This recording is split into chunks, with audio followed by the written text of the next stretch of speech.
यानी हम लोग इलेक्ट्रिक पोटेंशियल में आगे बढ़ते हैं। इससे पहले हम लोग चर्चा कर चुके हैं पोटेंशियल ग्रेडियंट की। आज जो हम लोग बात करने वाले हैं वो है क्या, विभव प्रवणता तथा विद्युत क्षेत्र की तीव्रता में संबंध, यानी relation between potential gradient and electric field intensity. यानी इससे पहले जब हम लोग पढ़ चुके थे पोटेंशियल ग्रेडियंट, तो उसमें कुछ बातें बाकी थी। आज हम लोग ध्यान देंगे उन चीज़ों के बारे में। यानी हम लोग का देखा जाए तो जो हम लोग का पोटेंशियल ग्रेडियंट होता है उस वो हम लोग का वेक्टर क्वांटिटीज होता है, स्केलर क्वांटिटीज नहीं होता है। जबकि हम लोग का पोटेंशियल जो होता है वो स्केलर क्वांटिटीज होता है। तो हम लोग का पोटेंशियल ग्रेडियंट यहाँ पर हम लोग वेक्टर मान के चलेंगे और इसकी जो दिशा होगी वह निम्न विभव से उच्च विभव की ओर होगी, ये हम लोग ध्यान रखेंगे। आगे हम लोग वीडियो स्टार्ट करते हैं। हम लोग जानते ही हैं प्लस क्यू चार्ज यहाँ पर है, ये ए पॉइंट है, ये बी पॉइंट है। इसमें इलेक्ट्रिक फील्ड की जो दिशा होगी ये बाहर की ओर, फोर्स की भी दिशा है बाहर की ओर। यहाँ से यहाँ तक का डिस्टेंस हम लोग आर मान चुके हैं, यहाँ से यहाँ तक का डिस्टेंस हम लोग डी आर मान चुके हैं। तो यहाँ पर हम लोग विशेष रूप से ध्यान देकर चलेंगे। यानी हम लोग इसके डेरिवेशन को करने के लिए पहले हम लोग बात करेंगे प्लस जो ये बी पॉइंट है।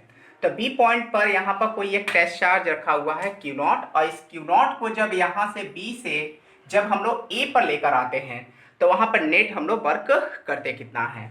तो यहाँ पर कुछ हम लोग मान लेते हैं, जैसे वैद्युत क्षेत्र ई वेक्टर में स्थित परीक्षण आवेश क्यू नॉट पर कार्यरत बल कितना है। यानी जो हम लोग का इलेक्ट्रिक फील्ड है और बी पॉइंट पर कोई टेस्ट चार्ज रखा हुआ है, वहाँ पर जो हम लोग का जो फोर्स है वो एक्चुअल में है कितना।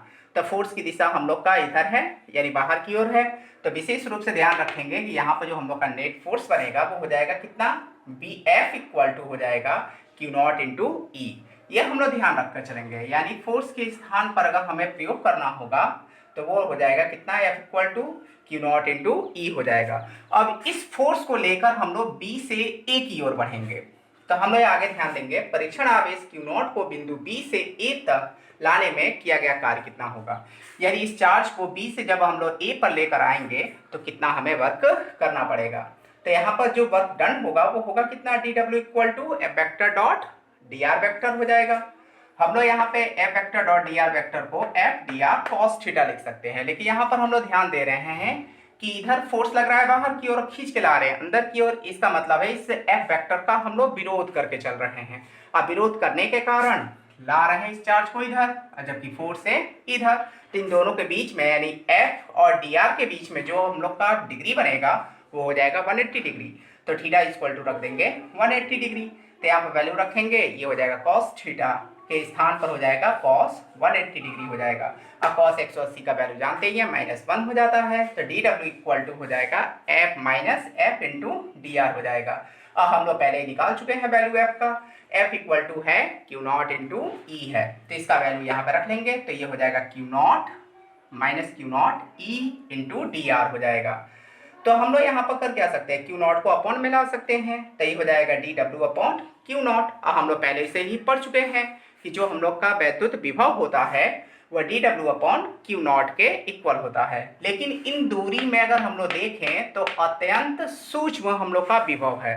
तो इस सूक्ष्म विभव को हम लोग डीवी से डिनोट कर देंगे, यानी D W upon Q not को हम लोग डीवी लिख देंगे।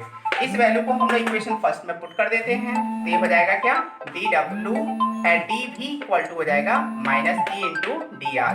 तो यहाँ पर हम लोग ई का वैल्यू देखेंगे तो ये हो जाएगा minus D R, D V upon D R हो जाएगा। तो इस तरीके से हम लोग पता लगा सकते हैं कि अगर बी पर कोई चार्ज रखा हुआ है क्यू नॉट, तो उसे बी से अगर ए पर लेकर आते हैं तो हमें नेट जो है पोटेंशियल कितना प्राप्त हो सकता है और किस तरीके से हम लोग इलेक्ट्रिक फील्ड की गणना कर सकते हैं। तो यहाँ पर आसानी से हम लोग देख रहे हैं कि कोई अगर टेक्स्ट चार्ज रखा हुआ है क्यू नॉट, तो यहाँ पर जो इलेक्ट्रिक फील्ड होगा वह जस्ट अपोजिट हो जाएगा। यानी हम लोग ए से बी पॉइंट पर लेकर आएंगे तो उसमें जो इलेक्ट्रिक फील्ड बनेगा वो हो जाएगा minus D V upon D R हो जाएगा। तो इस तरीके से हम लोग पता लगा सकते हैं कि जो हम लोग का विद्युत विभव प्रवणता तथा वैद्युत क्षेत्र में जो संबंध होता है वो आखिर में होता है क्या, तो ई इक्वल टू हो जाता है डीवी अपॉन डी आर। यानी यहाँ पर हम लोग देखें कि विद्युत क्षेत्र में किसी बिंदु पर अगर हम लोग विद्युत क्षेत्र की तीव्रता को अगर ज्ञात कर रहे हैं तो इसे हम लोग क्या लिखते हैं, ई इक्वल टू ये हो जाएगा विभव प्रवणता। यानी विद्युत क्षेत्र की दिशा में अगर किसी भी बिंदु पर अगर हम लोग पता लगा रहे हैं कि इन दोनों में क्या संबंध हो सकता है, तो हम लोग कह सकते हैं कि जो विद्युत क्षेत्र की तीव्रता है किसी बिंदु पर वह विभव प्रवणता के ऋणात्मक मान के बराबर हो जाता है। तो इस तरीके से हम लोग का जो रिलेशन होता है वो क्लियर हो जाता है। तो हम लोग का यहाँ पर रिलेशन आ जाएगा इक्वल टू माइनस ये हो जाएगा पोटेंशियल ग्रेडियंट के हो जाएगा।